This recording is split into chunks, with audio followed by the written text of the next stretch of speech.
데일 카네기 인간관계론 제2장 사람들이 당신을 좋아하게 만드는 방법 1부 어디서나 환영받는 비결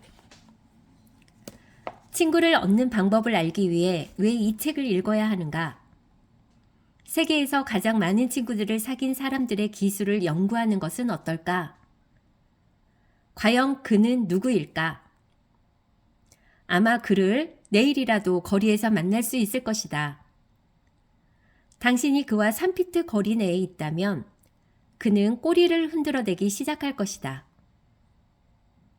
당신이 걸음을 멈추고 그를 쓰다듬어주면 그는 펄쩍 뛰며 자신이 얼마나 당신을 좋아하는지를 표현할 것이다. 이러한 애정 뒤에 다른 동기가 숨어 있지 않다는 것을 당신은 알 수 있다. 그는 당신에게 부동산을 팔거나 당신과 결혼하고자 하지 않을 것이다. 당신은 한 번이라도 먹고 살기 위해 일하지 않아도 되는 유일한 동물이 개라는 사실을 생각해 본 적이 있는가? 암탉은 알을 낳아야 하고 소는 우유를 만들어야 하며 카나리아는 노래를 불러야 한다. 그러나 개는 오직 사랑만을 주며 살아간다. 내가 5살 때에 아버지께서 50센트를 주고서 누런 강아지 한 마리를 사주셨다. 그 강아지는 내 어린 시절의 빛이요 기쁨이었다.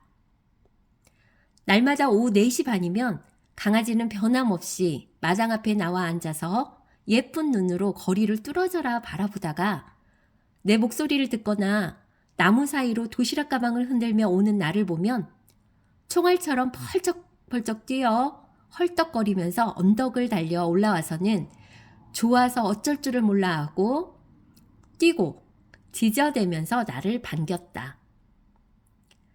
그 강아지 티피는 5년 동안 변함없는 나의 친구였다. 그러다가 결코 잊지 못한 슬픈 날, 내가 보는 앞에서 나와 10피트도 떨어지지 않은 곳에서 벼락을 맞아 죽었다. 티피의 죽음은 내가 소년 시절에 겪은 가장 큰 비극이었다. 티피야, 너는 심리학에 관한 책을 읽어본 적이 없을 거야. 그게 필요하지도 않았겠지. 본능적으로 너는 다른 사람들이 내게 관심을 갖도록 애를 써서 2년 동안 사귈 수 있는 것보다 내가 다른 사람들에게 진심으로 관심을 가짐으로써 2달 만에 더 많은 친구들을 사귈 수 있다는 것을 알고 있었지. 다시 한번 말해볼게.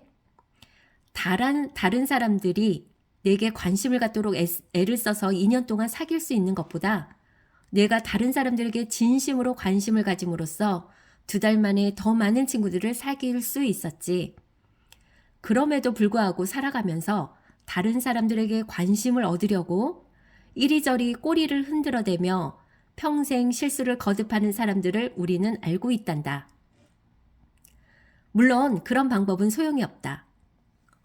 사람들은 당신이나 내게 관심이 없다. 사람들은 그들 자신에게 관심이 있다. 그것도 하루 종일 말이다. 뉴욕 전화회사에서 사람들이 가장 많이 사용하는 단어를 알아보기 위해서 전화통화를 자세히 연구했다. 당신도 추측할 수 있을 것이다. 그것은 1인칭 대명사 나였다. 500건의 전화통화에서 나는 3,900번이나 사용되었다. 나가 말이다. 당신은 여러 사람들과 함께 찍은 사진을 볼 때 제일 먼저 누구를 보는가? 우리가 단순히 사람들에게 강한 인상을 주고 우리에게 관심을 갖게 하려고만 한다면 진짜 친구를 절대로 얻지 못한다. 진짜 친구는 그렇게 되는 게 아니다. 나폴레옹은 그렇게 해보았고 조세핀과 나는 마지막 대화에서 다음과 같이 말했다. 조세핀, 나는 세상에서 그 누구보다도 운이 좋은 사람이지만 지금 내가 믿을 수 있는 사람은 오직 당신뿐이요. 역사가들은 그가 조세핀조차 진짜로 믿었는지 의심한다. 오스트리아 빈의 유명한 심리학자 알프레드 아들러는 당신에게 인생이란 무엇을 의미하는가? 라는 책을 썼다. 그 책에서 그는 다음과 같이 말했다. 다른 사람에게 관심을 갖지 않는 사람은 인생에서 큰 어려움을 겪고 다른 사람에게도 큰 상처를 준다. 이러한 사람들에게서 인류의 모든 실패가 나온다. 심리학에 관한 두껍고 현학적인 책들을 읽어도 당신과 나에게 이보다 더 의미 있는 문장을 만나기는 어려울 것이다. 아들러는 이 말은 매우 의미 있으므로 다시 말하겠다. 다른 사람에게 관심을 갖지 않는 사람은 인생에서 큰 어려움을 겪고 다른 사람에게도 큰 상처를 준다. 이러한 사람들에게서 인류의 모든 실패가 나온다. 예전에 나는 뉴욕 대학교에서 단편소설 쓰기 강의를 들은 적이 있었는데 선두적인 잡지사의 편집자가 강의를 했었다. 그는 날마다 자기 책상 위에 놓았다가 치워지는 10여 편의 소설들 중에서 아무거나 한 편을 골라 몇 달락만 읽으면 저자가 사람들을 좋아하는지 아닌지 알 수 있다고 말했다. 저자가 사람들을 좋아하지 않는다면 사람들도 그의 이야기를 좋아하지 않습니다. 라고 그는 덧붙였다. 이것이 소설 쓰기에서 진리라면 사람들을 직접 대하며 다루는 일에서도 확실히 진리이다. 나는 하워드 더스틴이 브로드웨이 쇼에서 마지막 공연을 하던 날 그를 만나러 분장실에 찾아갔었다. 유명한 마술사였던 그는 40여 년 동안 전 세계를 돌아다니며 환상을 만들어내고 관객을 매혹하며 깜짝 놀라게 했다. 6천만 명 이상의 그의 쇼를 보러 입장권을 샀고 그는 거의 200만 달러를 벌었다. 나는 더스턴 씨에게 성공의 비결을 물었다. 그가 성공하는데 학교 교육은 확실히 아무런 상관이 없었다. 그는 아주 어릴 때 집을 나와 떠돌이 불량아가 되었다. 화물차를 타고 건초더미 위에서 잠을 자고 집집마다 다니며 음식을 구걸하였으며 철로에 세워져 있던 표지판을 보고 겨우 글 읽는 법을 배웠을 뿐이다. 그렇다면 그에게 마술에 대한 수준 높은 지식이 있었을까? 그렇지 않다. 그는 내게 말하길 마술에 관한 수많은 책들이 있고 자신만큼 마술에 관해 잘 알고 있는 사람도 많다고 했다. 그러나 다른 사람에게는 없고 그에게만 있는 두 가지 능력이 있었다. 먼저 그는 자신의 개성을 무대에서 발휘할 수 있는 능력이 있었다. 그는 무대 위에서 대가였다. 그는 사람의 본성을 알았다. 그는 모든 행동, 손짓, 억양, 눈썹의 조그만 움직임조차 미리 세심하게 연습했고 자신이 취한 모든 동작을 초까지 시간을 맞춰 계산했다. 여기에 더해서 그는 사람들에게 진심으로 관심을 가졌다. 그는 많은 마술사들이 관객에 대해서 다음과 같이 말했다고 했다. 밖에 수많은 촌뜨기들, 잘 속아 넘어가는 자들이 있군. 내가 저들을 확실히 속여주지. 그러나 더스틴의 태도는 완전히 달랐다. 그는 무대에 설 때마다 자신에게 이렇게 말했다고 했다. 이 사람들이 나를 보러 와줘서 감사하다. 이들 덕에 나는 유쾌하게 먹고 살 수 있다. 이들을 위해서 내가 할 수 있는 최선을 다해야지. 그는 무대에 한 발을 내딛기 전에 반드시 자신에게 이렇게 말했다고 전했다. 나는 나의 관객을 사랑한다. 나는 나의 관객을 사랑한다. 우습다고? 터무니없다고? 당신은 뭐든 당신이 원하는 대로 생각할 권리가 있다. 나는 단지 전 세대를 통해 가장 유명했던 마술사가 활용했던 비결을 아무 판단 없이 전할 뿐이다. 펜실베니아주 노스위렌에 사는 조지 다이크는 자신이 일하는 자리에 새로운 고속도로가 건설될 계획이어서 30년간 해왔던 휴게소 사업을 접어야 했다. 일을 그만두고 빈둥거린 지 얼마 안 되어 지루해진 그는 갖고 있던 옛 바이올린을 켜며 시간을 보냈다. 곧 그는 여행을 다니면서 뛰어난 바이올린 연주자들의 연주를 직접 듣고 그들과 이야기를 나눴다. 그는 겸손하고 상냥한 태도로 만나는 모든 음악가들의 배경과 관심사들을 알아갔다. 그는 그 자신이 뛰어난 연주가가 아님에도 불구하고 훌륭한 연주자들과 친구가 되었다.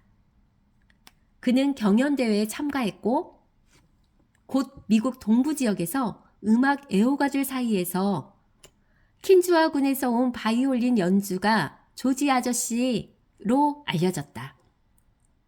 우리가 조지 아저씨의 이야기를 들었을 때 그는 72세였는데 매 순간을 즐기고 있었다.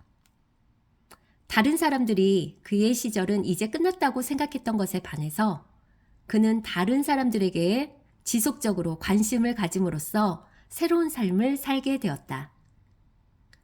이것이 또한 시어도어 루스벨트가 놀라운 명성을 얻은 비결 중에 하나였다. 그는 하인들에게도 사랑을 받았다. 시종 제임스 이 아모스는 루스벨트에 관한 책 시어도어 루스벨트 시종의 영웅을 썼다. 책에서 그는 다음과 같은 일화를 소개했다. 한 번은 내 아내가 루스벨트 대통령께 메추라기에 대해 물었다. 대통령은 메추라기를 한 번도 본 적이 없는 아내에게 자세히 설명해 주었다. 아모스 부부는 오이스터 베이에 있는 루스벨트 대통령 관저의 작은 별지에서 살았다. 그 뒤로 얼마 후에 우리 집으로 전화가 왔다. 아내가 전화를 받았는데 루스벨트 대통령이었다.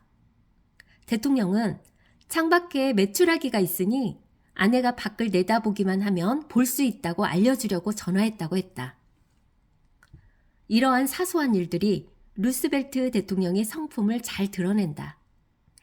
대통령이 우리 오두막에 들릴 때마다 우리는 멀리서부터 부르는 소리를 들을 수 있었다. 그는 어이 애나 또는 어이 제임스 하고 우리를 친근하게 대했다. 어느 날 태프트 대통령 내외가 없을 때 루스벨트가 백악관을 방문했다. 그는 주방 하녀의 이름까지 부르며 백악관의 모든 하인에게 인사할 정도로 평범한 사람들을 순수하게 좋아했다. 이때의 일을 아치버드는 이렇게 전한다. 루스벨트 대통령이 주방 하녀 앨리스를 보더니 지금도 옥수수빵을 만드는지 물었어요. 앨리스는 하인들이 먹으려고 가끔씩 만들기는 하지만 위층에서는 아무도 먹지 않는다고 말했어요. 그러자 루스벨트는 그들이 맛을 모르는군. 내가 대통령을 보면 말해주겠네 하고 큰 소리로 말했어요. 앨리스가 접시에 빵을 담아 루스벨트에게 가져다 주자 그는 그것을 먹으면서 사무실로 갔고 가는 길에 정원사와 일꾼들에게 인사했다. 그는 그들에게 옛날과 똑같이 인사했다. 백악관에서 40년 동안 수석 집사를 지낸 아이크 후보는 눈에 눈물을 글썽이며 이렇게 말했다. 그날은 근 2년 중에서 우리에게 가장 행복한 날이었어요. 우리 중 누구도 100달러를 준다 해도 그날을 바꾸지 않을 겁니다.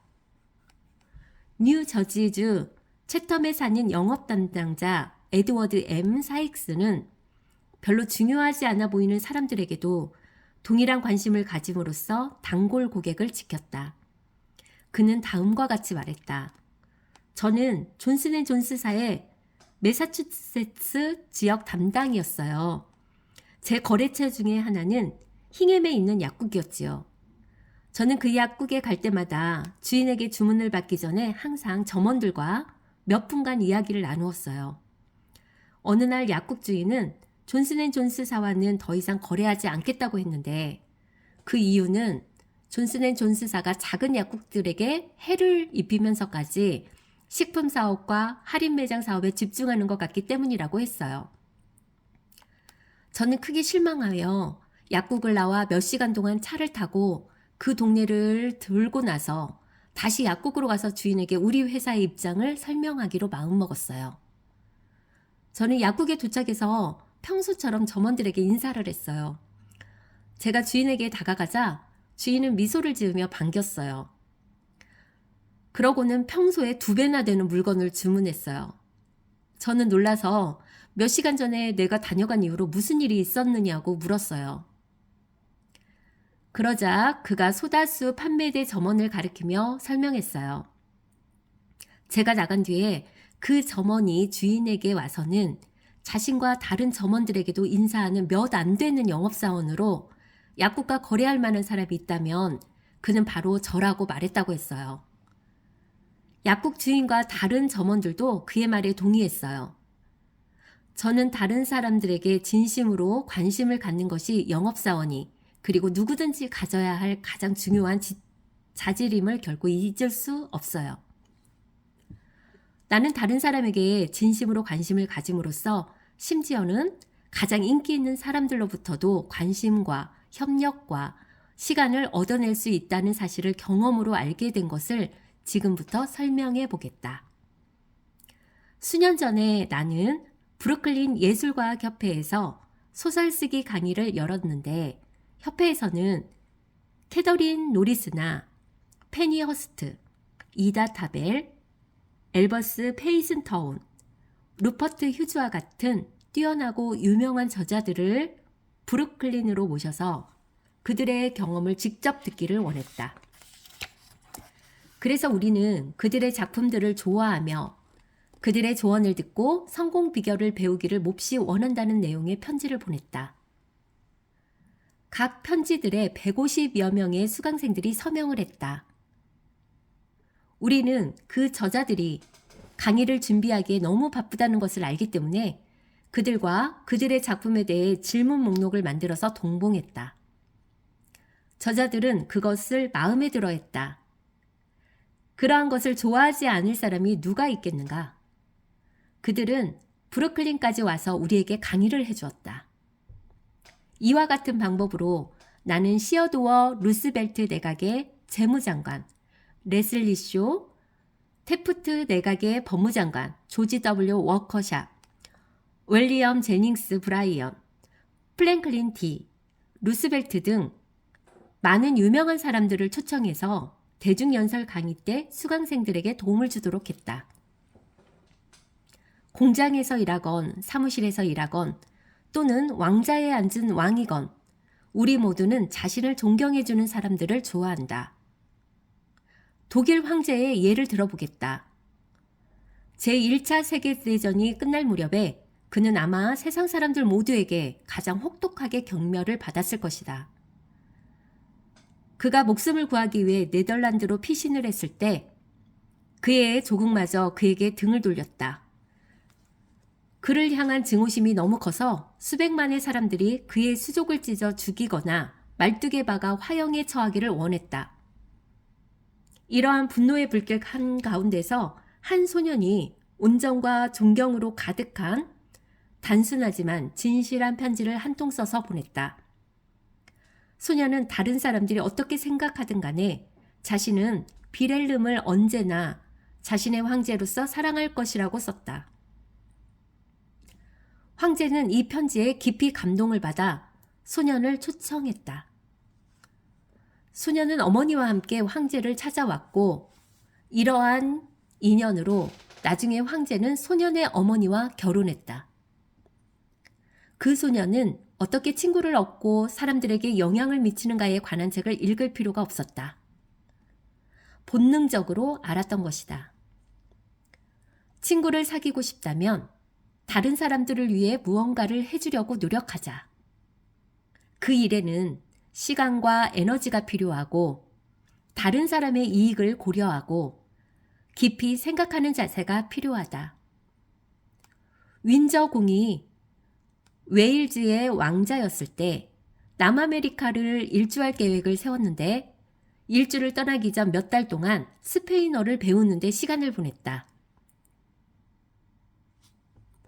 그 지역의 언어로 연설을 하기 위해서였다. 남아메리카 사람들은 그 이유 때문에 그를 사랑했다. 수년 동안 나는 친구들의 생일을 기억했다. 어떻게 그렇게 할 수 있었는가? 나는 점성술을 조금도 믿지 않았지만 친구들에게 태어난 날이 사람의 성격이나 기질과 연관이 있다고 믿는지 물어본 다음에 그들이 몇 월 며칠에 태어났는지를 물었다. 예를 들어 11월 24일에 태어났다고 하면 나는 속으로 11월 24일, 11월 24일 하고 되뇌었다. 그리고 친구와 헤어지면 곧바로 그의 이름과 생일을 기록해 두었는데 그것이 나중에 생일 수첩이 되었다. 해마다 연초에 나는 달력에 친구들의 생일을 표시해 두어서 내 눈에 자동적으로 들어오게 했다. 그리고 친구들의 생일날에 편지나 전보를 보냈다. 그것이 얼마나 큰 효과를 발휘했던지 내가 생일을 기억해준 유일한 사람이 되는 경우도 종종 있었다. 친구를 사귀고 싶다면 사람들을 활기 있고 열성적으로 맞아주어라. 누가 당신에게 전화를 걸어오면 다음과 같이 받아라. 전화를 받게 되어서 얼마나 기쁜지가 드러나는 목소리로 인사하라. 많은 회사에서 전화 교환원들에게 관심과 열의를 반영하는 목소리로 응대하도록 훈련시킨다. 그렇게 하면 전화를 건 사람들이 그 회사가 그들에게 관심을 갖고 있다고 느낀다.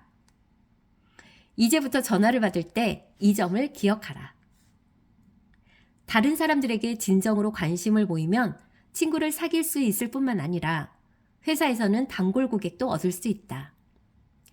뉴욕의 북아메리카 내셔널뱅크의 한 사보에 예금자인 마들린 로즈데일의 편지가 실렸다.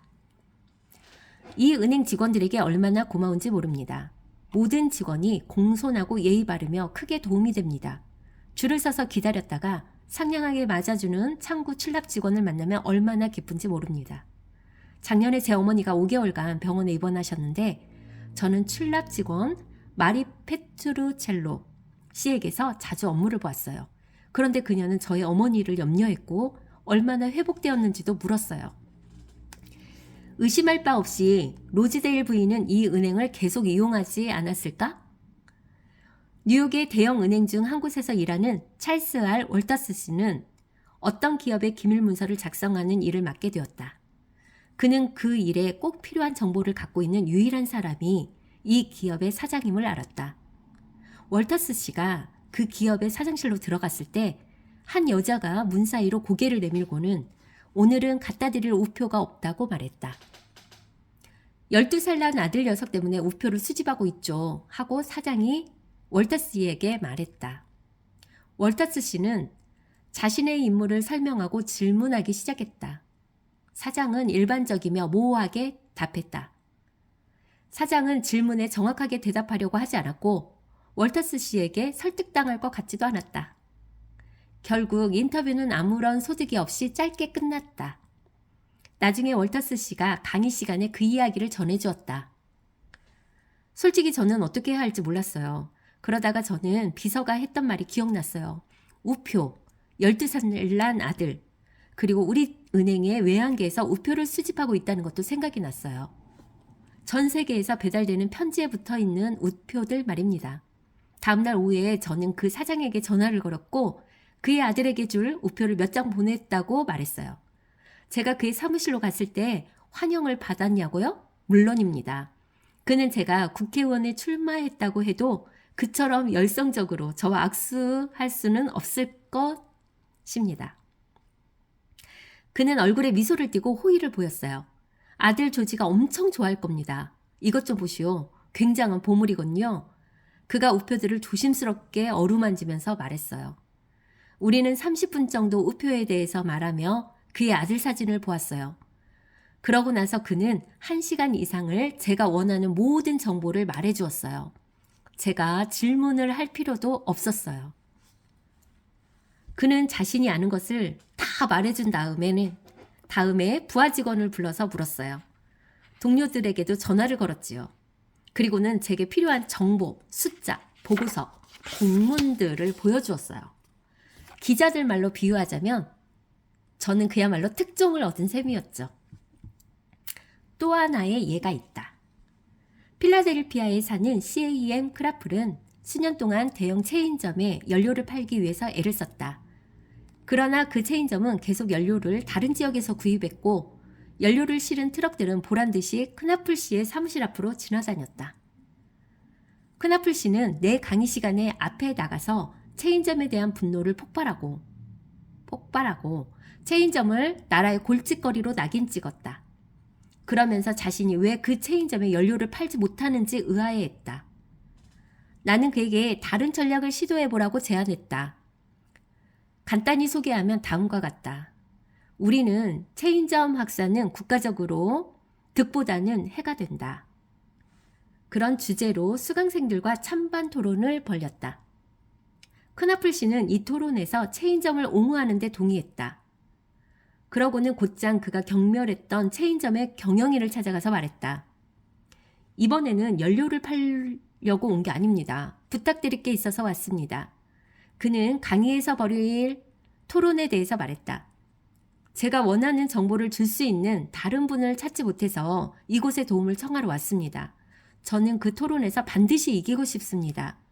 당신이 뭐든 도움을 주시면 매우 감사하겠습니다. 이어서 크나플 씨가 직접 전하는 이야기를 들어보겠다. 저는 그에게 1분만 시간을 내달라고 요청했습니다. 그는 그렇게 하겠다는 조건으로 시간을 내주었어요. 제가 입장을 설명하자 그는 의자에 앉으라고 하더니 정확히 1시간 47분 동안 이야기했어요. 또 그는 체인점에 대해서 책을 쓴 다른 경영인들에게 전화도 했고 미국 체인점 협회를 통해서 그 주제에 대한 자료를 복사해 주었어요. 그는 체인점이 사람들에게 진정한 서비스를 준다고 생각했어요. 자신이 하고 있는 체인점 사업을 자랑스러워했지요. 그것을 말하는 동안 그의 눈은 정말 빛이 났어요. 사실 제가 전에는 꿈에도 생각하지 못했던 것들에 대해서 제 눈을 열어주었고 저의 사고방식 전체를 바꾸게 했지요. 제가 떠날 때 그는 문까지 배웅하며 제 어깨를 자기 팔로 감싸고는 토론을 잘하길 바란다고 격려까지 했어요. 그리고 나중에 다시 들러서 토론이 어떻게 되었는지 알려달라고 했어요. 마지막으로 이렇게 덧붙였어요. 봄에 다시 와주시겠소? 당신에게서 연료를 주문하고 싶소. 그 말은 제게 거의 기적과 같았습니다. 제가 말을 꺼내지도 않았는데 연료를 사겠다고 그가 스스로 제안을 한 것이었어요. 저는 2시간 동안 그와 그의 문제에 대해 진심으로 관심을 가짐으로써 10년 동안 그에게 저와 제 연료에 대해 관심 갖게 하려고 애썼던 것보다 훨씬 더 좋은 결과를 낳은 것입니다. 크나플 씨가 새로운 진리를 발견한 것은 아니었다. 아주 오래전에 유명한 로마의 시인 퍼블리우스 사이러스가 다음과 같이 지적했다. 우리는 다른 사람들이 우리에게 관심을 줄 때에야 비로소 그들에게 관심을 가진다. 관심의 표현도 인간관계의 다른 모든 원칙과 마찬가지로 진실해야 한다. 관심을 표현하는 사람뿐만 아니라 받는 사람에게도 도움이 되어야 한다. 양쪽에 다 이득이 되는 양방향 길이 되어야 한다. 뉴욕주 롱아일랜드에서 나의 강의를 들은 마틴 검즈버즈는 한 간호사의 특별한 관심이 자신의 삶에 얼마나 깊이 영향을 미쳤는지를 전했다. 제가 10살 때 추수감사절이었어요. 저는 시립병원의 복지병동에서 다음 날 큰 정형외과 수술을 받을 계획이었어요.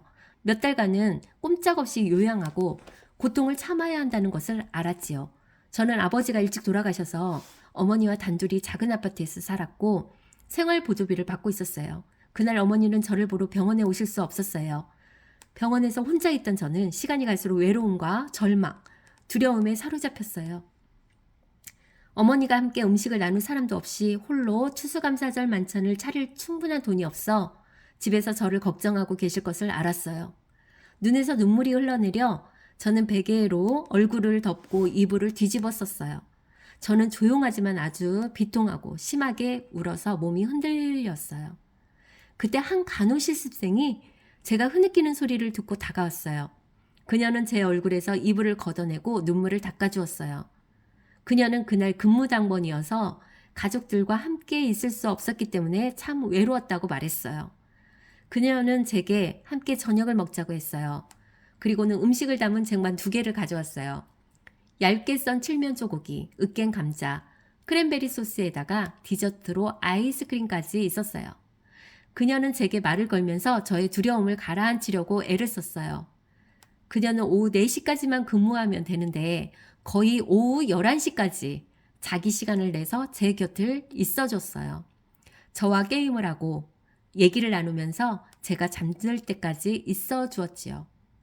그때 이후로 수많은 추수감사절이 오고 갔지만 저는 그 특별한 날, 좌절감과 두려움, 외로움, 그리고 그 모든 것을 참아낼 수 있게 해준 낯선 간호 실습생의 따뜻한 마음과 친절을 기억하지 않고 지낸 추수감사절이 한 번도 없었어요. 다른 사람들이 당신을 좋아하게 만들고 싶다면, 진정한 친구를 사귀고 싶다면, 당신 스스로를 돕는 동시에 다른 사람을 돕고 싶다면 이 원칙을 기억하라. 다른 사람들에게 진심으로 관심을 가져라.